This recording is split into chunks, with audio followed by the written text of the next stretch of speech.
Hello, welcome to optical CRM software. હવે જે financial year change થવાનું છે તો એના માટે સોફ્ટવેરમાંથી ઓર્ડર નંબર, ઇનવોઇસ નંબર અને એના પ્રિફિક્સ કેવી રીતે ચેન્જ કરવા એના માટેનો આ વિડીયો છે.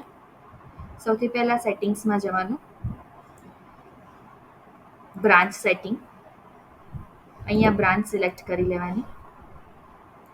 નેક્સ્ટ ઓર્ડર નંબર તમે અહીંયા 1થી સ્ટાર્ટ કરી શકો છો અને પ્રિફિક્સ એડ કરવાનું. એમાં ફોર એક્ઝામ્પલ તમે 2024-25 એડ કરી શકો છો અને એવું જ સેમ નેક્સ્ટ ઇનવોઇસ નંબરમાં પણ નંબર 1 પ્રિફિક્સમાં 2024-25 લખીને સબમિટ કરી દેવાનું પેજને. જે પણ કસ્ટમર 1 એપ્રિલથી ઓર્ડર નંબર અને એનો પ્રિફિક્સ ચેન્જ કરવા માંગે છે એ આ પ્રમાણે સેટિંગ કરી શકે છે. Thank you.